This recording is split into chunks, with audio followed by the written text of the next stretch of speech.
Photographs are made up of three elements: shutter speed, ISO, and aperture. Now the first thing you need to know is that each of these elements is linked. Don't worry, I'll do that again. Now it doesn't matter which one of these elements that you get rid of, they are all equally important. Stay. So in this video, we're going to cover what each of these elements really does, and more importantly, we're going to cover how they contribute to your final photograph. So we're going to start by talking about shutter speed.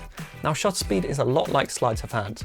Not only that it takes a long time to learn, although when you do learn it, you're going to be equally as bad with women. But when it's done quickly, you won't see the action at all. Don't worry, I've got another one. Now you can often achieve the same result with a slow shutter speed. However, the difference will be that you can actually see the action in your final photograph. So what else is shutter speed involved with? Well, one thing is exposure. Having too short a shutter speed, we're going to end up with a very dark photo like this. In fact, you can barely see it against my t-shirt. Whereas if we have a too bright photo, it's probably because we have a shutter speed which is too long. So what we want to do is to make sure we're getting the correct exposure every time, and we end up with a photo more like this. Now we said earlier that you'd see the motion when you have a long shutter speed.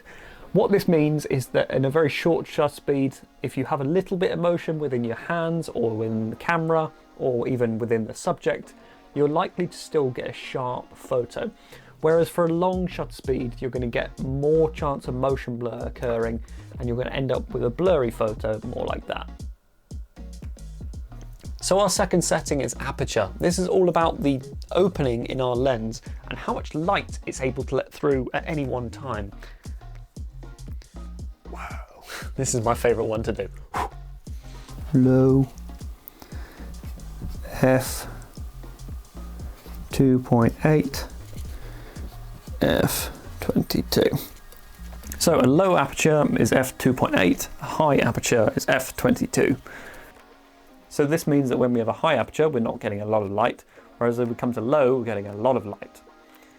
I sit here and I do this for hours, by the way. It's my favorite thing to do at the moment. I need to get out more. Another thing that aperture will control is our depth of field. This is how much of our photo is in focus from the front to the back. So if we're using a high aperture like f22, then everything from the foreground to our background is going to be in focus. Whereas if we're using a very narrow aperture like f2.8 or lower than that, then we're going to have a very shallow depth of field and only a little bit of our photo is going to be in focus and the background's going to be nice and blurry, and so will probably the foreground as well. Now when trying to think of a way to describe this, I thought about viewing depth of field instead of front to back from left to right. So that's what we're going to do. So I have this Sharpie here, and this is currently everything is in focus. We have a very deep depth of field, f22. Our entire Sharpie is in focus. Whereas if we were to use a very narrow depth of field, then only a little bit of our Sharpie is even visible until we bring it back to a deep depth of field like that.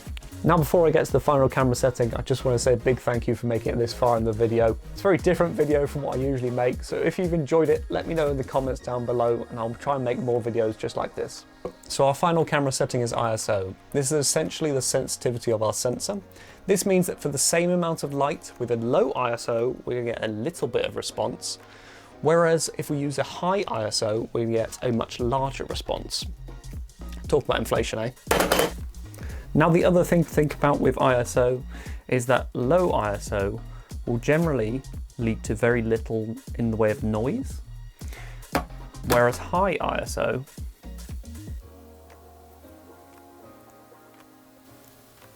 now this isn't actually grain, this is oats, but you get the point. I really hope you've enjoyed this video. If you did, don't forget to hit like and subscribe for more videos just like this.